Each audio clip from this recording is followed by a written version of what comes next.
जय जोर से हो जाए जय जदो हाथ ऊपर जोरदार मियां है कि मंजिल दिया जाए। प्रेम से बोल शीतला मैया की दुर्गा मैया की अपन अपन दई दादा की अपन अपन घर वाला तुमन बैठो तो बैठो वो धाला टेंशन होते हो। हाँ चलो अगल बगल आप सामने में खड़े नहीं होना है दादा। प्रेम से बोल दुर्गा मैया की तो चलो ताली बजा दो नाम संकीर्तन ओकर बाद फिर आगे कथा प्रसंग सबके हाथ में ताली अब आने भगवान का नाम हो जोरदार मन आनंद हो जाए। हरे रामा रामा राम सिया राम राम राम हरे रामा राम ऐसे ये चीज करनी चपक स्वर्ग जाना है ना रामायण सरगनी से ये रामायण बने हैं स्वर्ग जाए रद्द प्रेम से बोल दुर्गा मैया की जय।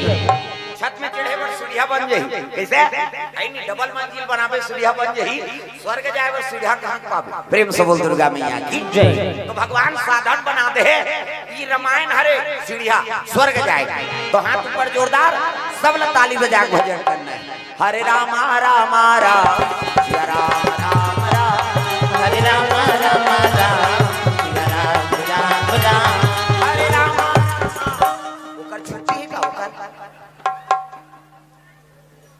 हमें आई नहीं हाथ ऊपर सब लोग भाई डोकरी हो डोकरा छोकरी हो छोकरा सब लोग भजन करना है जोरदार। हरे रामा रामा राम सिया राम राम राम हरे रामा रामा राम सिया राम राम राम हरे रामा रामा राम सिया राम राम राम हरे रामा रामा राम सिया राम राम राम हरे रामा रामा राम सिया राम राम राम हरे रामा रामा राम सिया राम राम राम हरे रामा रामा राम सिया राम राम राम हरे रामा रामा राम सिया राम राम राम। प्रेम से बोल दुर्गा मैया की जय। तो एक बात है स्वेल नाम के पर्वत में साधु संत मन है नहीं आप मन जैसे बैठे हो कथा श्रवण करत हो तैसने साधु मन तपस्या में लीने प्रेम से बोल दुर्गा मैया की जय। यज्ञ करत थी प्रेम से बोल दुर्गा मैया की जय। साधु संत भगवान मनात है पाप धरती बाढ़ के महाराज नहीं अब ये धरती के पाप के हरण करे बर अवतार ले प्रेम से बोल दुर्गा मैया की जय। साल बरगद के रुख अब बर के रुख के साथ आई नहीं हाल में साधु मन यज्ञ करत प्रेम से बोल दुर्गा मैया की जय। अग्नि देवताय नमः स्वाहा कोई धर्म का आयोजन होते ता आहुति देथन प्रेम से बोल दुर्गा मैया की जय। अग्नि देवताय नमः स्वाहा ग्राम देवी देवताय नमः स्वाहा शीतला मातेश्वरी नमः स्वाहा। तो 88,000 ऋषि मुनि महात्मा मान दुनिया कल्याण करे बर स्वेल नाम के पर्वत में यज्ञ करत प्रेम से बोल दुर्गा मैया की जय। अग्नि देवताय नमः स्वाहा ग्राम देवी देवताय नमः स्वाहा शीतला मातेश्वरी नमः स्वाहा। अब स्वाहा कथन ते कोने अग्नि देवता पत्नी प्रेम से बोल दुर्गा मैया की जय। जब ले पंडित स्वाहा कही नहीं तो भगवान लाहुति प्रदान नहीं हो स्वाहा स्वधा दक्षिणा प्रेम से बोल दुर्गा मैया की जय। ये तीनों अरनी और व्यास नारायण ये पांचों का बिना कोई जग हवन नहीं हो। ये बड़ी अच्छी बात कही आप प्रेम से बोल दुर्गा मैया की जय। व्यास नारायण जे पंडित आहे थे अरनी जे घी डाले काम करते लकड़ी ते ऐनी स्वाहा ऐनी वो अग्निदेव तक पत्नी वो भगवान को भोजन बनाता स्वधा ऐनी वो सामग्री और दक्षिणा आखिरी बावल दक्षिणा दे ला ते कथा पढ़वा ले अब बावल दक्षिणा ध्यान दे कोड़ही लोटन तो तरवाल ऐनी दक्षिणा नहीं देते कार बला रे हम दूसरा घर जाए रहते इसे तकत को यज्ञ हवन करवा ले अब बावल दक्षिणा नहीं देनी तो वो कथा सफल नहीं है कहना काबर वो तो व्यास नारायण बन के आया वो तो पुरोहित बन के आया और वो यज्ञ करते में तोर हित होई और दक्षिणा नहीं देवे तब सफल हो सकते ये बात है दादा। स्वाहा स्वधा दक्षिणा कैसे व्यास नारायण वर्णी ये पांचों का बिना कोई यज्ञ हवन कथा भागवत नहीं हो प्रेम से बोल दुर्गा मैया की जय। तो भगवान का अवतार लेवा नहीं हाँ तो सत्य हाँ शुद्धा आज महाराज कई के यज्ञ कर साधु मान स्वेल नाम के पर्वत में बड़े जान बरगद के रूख अब बर रूख के खाले में वो मन हवन करत अब दू जन पंडित मान भगवान पर भोजन बनाते खीर प्रेम से बोल दुर्गा मैया की जय। सादा के एक गोरा लौंग इलायची बादाम काजू किशमिश डाल दे और खीर है डबका समान खीर बनाते नहीं और खीर बनाते तो सुगंध बादर में जुड़ा था। प्रेम से बोल दुर्गा मैया की जय। अब बादर में जाते ना सुगंध तो देवता मन के लार चुचवा जाता। प्रेम से बोल दुर्गा मैया की जय। कोई अच्छा चीज कोनो खात रहते तो दूसरा के मुंह पानी आ जाते। कैसे अभी छठी घर में रसगुल्ला बांटी तो दूसरा ही से ऐसे वो खाई के का कैसे अच्छा चीज में हाँ देवता मन के लाल चुचवा जाते। हे भगवान ये भगवान के भोग बना थे और जग नारायण भोग लगे ही ना तहन हमू मन पाबो। प्रेम से बोल दुर्गा मैया की जय। खीर है डबका थे अब दोनों जन पंडित रहते मन कहाँ चल दी पूर्णाहुति डाले बर ओहू मन चल दी। प्रेम से बोल दुर्गा मैया की जय। और खीर डबका थे दादा खीर डबका तो की जो अनेक घटना घट गई का ऊपर के रुख में ना एक ठन रहा खोर्रा। प्रेम से बोल दुर्गा मैया की जय। और खोर्रा में रहा का अरे काला भुजंग एक सांप रहे भैया सांप रहे भैया। ऊपर रुख में रहा बड़े जान खोर्रा और खोर्रा में रहा बड़े जान सांप। देखना सांप निकले अंतेल देल था सांप है नहीं और सांप जहर में अटका पगला गए है नहीं हाँ तक खांडी में अपन मुड़ी पटके गा है नहीं सांप पागल हो जाते जहर ज्यादा हो जाते नहीं तो सांप पगला जाते और पगला जाते तो रद्दा रंगी या मन से मन लचाबे बर कूदा थे। प्रेम से बोल दुर्गा मैया की जय। ध्यान जाऊ रे सांप पीला फोरे है पीला फोरही तो वो चबरहीन हो जाही का कैसे पीला फोरते ते बाल बच्चा पैदा करी ते चबरहीन हो जाही। दोहरो लोग ले कह के जन चाबे तू मन ये एक गलत बात कैसे सांप पीला फोरेगा वो चापते कथिया लोग लेकर सब पैदा करते का पागल हो जाही। जहर ज्यादा हो गो। प्रेम से बोल दुर्गा मैया की जय। और जहर ज्यादा हो गए ना तो सांप पगला गए और खांदी में अपन फन लपट के गा फोन और फन लपट के तो जहर हटा टप टप का कहां वो खीर बनाते थे में। प्रेम से बोल दुर्गा मैया की जय। सांप जहर में पगला था मन से झलो पगला काकुर बल ज्यादा हो गए पगला हैं। अभी दिवाली में कई जन उसने करी नहीं दिवाली तिहार बार तो घर लेकर निकल रहे तो लहाज गिरा दो कैसे बल ज्यादा हो गए ना एक धन ज्यादा हो गए तब वो आदमी घमंड होते परिवार ज्यादा हो गए तब वो घमंड होते। वाह हमन 10 भाई का समझ था साहेब हो कौरो मन नहीं बांची रावण 1 लाख बेटा 1.25 लाख नाती देरोठी दिया बरे ये नहीं बांची ते 10 जना बांच गए। प्रेम से बोल दुर्गा मैया की जय। तो ये बात है कोई चीज के अहंकार होते तो भगवान का नाश करते। प्रेम से बोल दुर्गा मैया की जय। सांप के जहर ज्यादा हो गए सांप पगला गए और खांधी पटकेगा फल अब पटके तो जहर हटा टप कहां टपका थे वो खीर बनाते थे में तागा। अब ये लोग देखा कौन रहा है दादा अरे यह हाल एका गिरा गीता दे मन में भायाऊ और चिंता विशेष मन में भायाऊ और चिंता विशेष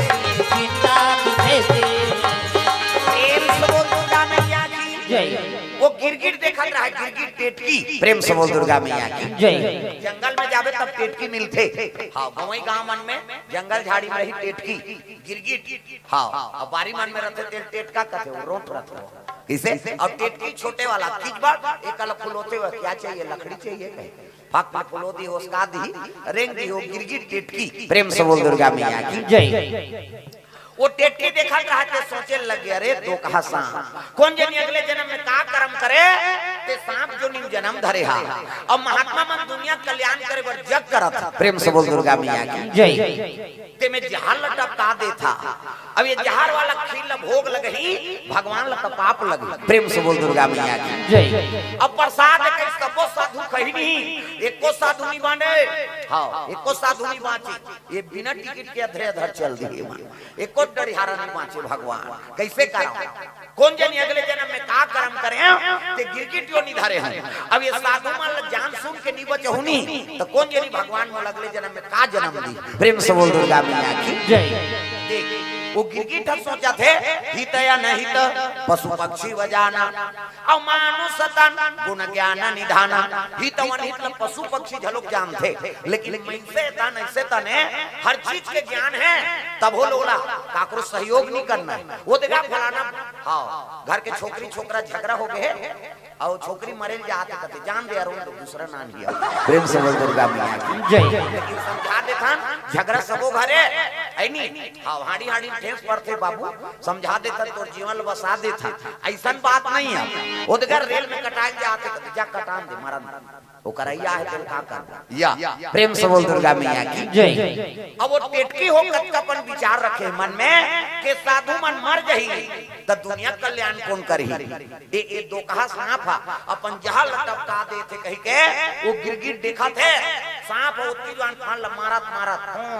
करत करत एक खांधी नी परिस और खांधी नी परिता वो सांप खीर में गिर गए प्रेम से बोल दुर्गा मैया की जय और डबका खीर में सांप गिरी पांची वो सलसल उसना की खड़ा जाने सही ऐठी मुर्री हो गए जलेबी असर हो गए जलेबी सांचा माचा नहीं सांप ला मार के घूम दे जलेबी असर हो जाते प्रेम से बोल दुर्गा मैया की जय तारी रफरफ ले बैठ गए वो लोग देखत रहा गिरगिट कथिया रे दुष्ट सांप जहां टपकाए कहू टपक गए अब भोग लगई त शुद्ध हो गए पाप लगी जहां ला थोड़े भोग लगाबे कैसे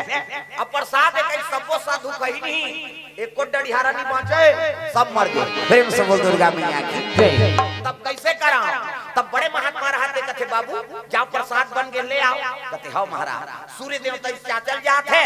सूर्य डूब जाई त जग है नहीं सफल कैसे होई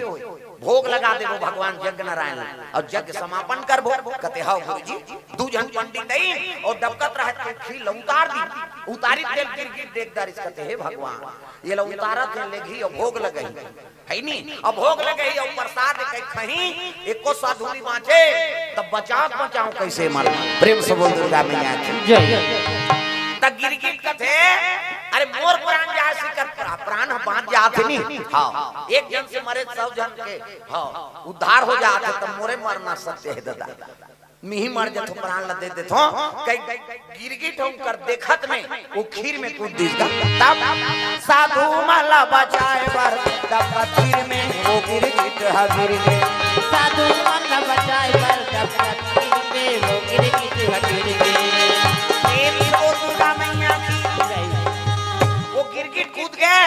तब खीर में वो टेटकी है खुद माछी का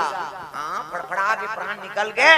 बोला पंडित देखदारी से जना कहते बाबू कहते काय रू कैसे ए भोग नहीं लग गया काबर तो टेटका गिर गए देख जनाओ पंडित रहते कहते टेटका गिर गए कहते हां तकाड़ी में रहो ये अपने नाना गाड़ी में रहो फेंक तब तो महात्मा कहे लग गया रे ये गाड़ी में के फेंक देबो तहन ये शुद्ध हो जाई एकर पकला उधर गए किसे अशुद्ध है भगवान में भोग नहीं लग सके तब कैसे करबो कहते चलो महात्मा बताबो जाग बता दी महात्मा अरे प्रसाद ले आओ भैया भोग लगाना है जग नारायण कहते नहीं बने महाराज कैसे टेटका गिर गए गिरगिट गिर गए अरे देखना चाहिए ना भोजन बना तो हम यज्ञ करा खान है नहीं हाँ पुण्य कर रहे थे पाप हो गया अब का करन महाराज ऊपर ले गिर गए तेला तो एक काम करो वो गिरगिट ल पत्ते में रख दो और खीर ल गंगा में विसर्जन कर दो तो काला भोग लगाओ महाराज कहते एक काम करो तुलसी दल ले आओ प्रेम से बोल दुर्गा मैया की जय कहीं चले ये भगवान ला भोग लगाए बार तो कम से कम तुलसी दल तो तोर घर में है वही भोग लगा दे दादा तुलसी दल ले साधु मन तेल लगे महात्मा ला तब महात्मा भोग लगाते वो गिरगिट ला पत्ता में रख दी और साधु मन खीर ला गंगा में विसर्जन करेल गिंगा तो में खीरे थोड़े है में सांप गिरे रहा और सांप ला देखे तब कहे लगे महात्मा अरे वो गिरगिट हमार मन के प्राण ला बचाए बर अपन प्राण ला दे दी वो खीर में सर्प गिर गिरी प्रेम से बोल दुर्गा मैया की जय तब तो महात्मा कथे रे वो गिरगिट बड़ा पुण्यात्मा जीव है जे संत महात्मा प्राण ल बचाए बा अपन प्राण ल दे दी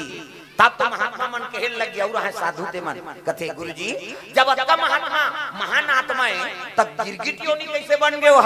प्रथम जन्म में कारिसो प्रेम से बोल दुर्गा मैया की जय तो गुरुजी कहे लगे बैठो प्रथम जन्म में कार्य सुनो मैं सुना सुनो गिरगिट पहली जन्म में कार्य से प्रथम जन्म में ब्राह्मण ब्राह्मणी, प्रेम से बोल दुर्गा मैया की जय। प्रथम जन्म में पतिव्रता नारी, जात की ब्राह्मणी। अब बाभन कैसे रही दादा? नंबर 1 के जुआरी शराबी पर नारी गाम, प्रेम से बोल दुर्गा मैया की जय। बाभन हो वेद पुराण नहीं जाने, हाँ पंडिती नहीं करे तो का करत थे? नंबर 1 के जुआरी शराबी, नंबर 1 के जुआरी हो शराबी, पर नारी गामी अत्याचारी, पर नारी गामी अत्याचारी, अत्याचारी। नंबर 1 के जुआरी हो शराबी, प्रेम से बोल दुर्गा मैया की जय। बाहन हो वेद पुराण नहीं जाने हो, नहीं। नंबर 1 के जुआरी शराबी पर नारी गामी उला हरामी कथ, प्रेम से बोल दुर्गा मैया की जय। तक पर अत्याचारी, रात की मन मोह पी का और ब्राह्मणी ल मारेगा, नहीं मार के मारे दरर के गरु गाय से मारे हो, प्रेम से बोल दुर्गा मैया की जय। मार में दरर के ब्राह्मणी, लेकिन पति छोड़ के नहीं जा, पड़ोसी मन का है बहनी ते मैं के चल देते हो या जरहा सा रबेत मरीज जबे को मार के मारे ते मैं के चल देते ब्राह्मण दई कहे लगे पति जिंदगी बहनी, पति मोर जिंदगी और पति मोर परमात्मा, अब ये कर सेवा में मर जाऊं ते तर जही मोरात्मा। नारी वर पति देवता है, अब पति छोड़ के नहीं जाऊं ऐसे किसनी, तब वो गांव में रहते मन कथे एला मरन दया एकरे बार कबे तो हा पति देवता है कथे, रात दिन मन में पीक मारत थे देवता है, हमार घर वाला उसने मारती और सुती ते ओकर थोथना में सील लोढ़ल पटक देते हूं। कई किस्म के गोठिया है ना दुनिया में, प्रेम से बोल दुर्गा मैया की जय। ओकर मारे खाए बर तोरे पर भी हो का है ना, इसे हमार घर वाला उसने मारतीस नहीं बहनी के आधा रात को ओकर छाती में सील लोढ़ल पटक दे, ऐसे कहा था बमनीन का थे बहनी पति देवता है ऐसे। अब देवता बर उसने सोचबे ते मार खावो हमन नहीं खान, चलो यार एला समझावे त हमी माला समझाते हैं, प्रेम से बोल दुर्गा मैया की जय। काम में चल दी, हां हो रतिया बाभन फिर भी कई दादा वो तो लोट लिए, हाँ बंगाली के है नी जेब में धरे दूठन अंडा धरे ते फूट गए रसा वो चुचुआत। अब शराबी जुआरी का करी उसने करते ऐसे है नी पैजामा चिरा के माड़ी काट ले, है नी कोहनी काट ले, बंगाली चिरा है, हाँ ऐसा कहे लगे हे दरवाजा मर गई क्या, वो नखरा बता नसब आज रखे नहीं तो आदमी देखते तो ज्यादा लड़बड़ाते, उसका नशा नहीं रहा है बोला, लेकिन आदमी देख के वो बहु आ जाते, प्रेम से बोल दुर्गा मैया की जय। है नहीं ये बात है दा वो बाहन नखरा बताते खोल दरवाजा मर गई क्या, खोल खोलिस कपाट ला, खोलिस कपाट ला नहीं कहल लगे बाहन घर जन्म धरे हो महाराज। वेद पुराण पढ़ते हो, कथा भागवत पढ़ते हो, हमको वेद पुराण मत सुनाना कहा, वो तो अंडा वाला काला वेद पुराण पढ़ी हो, प्रेम से बोल दुर्गा मैया की जय। हमको वेद पुराण मत सुनाना, कहीं 3-4 थपड़ाऊ दे दिसगा बम नींद कहे लगे रात दिन तुम मन मोला मार थो, एक दिन इसने में मरी जाऊं कैसे मर जा लान भोजन पाए गरीब गाय से मारे।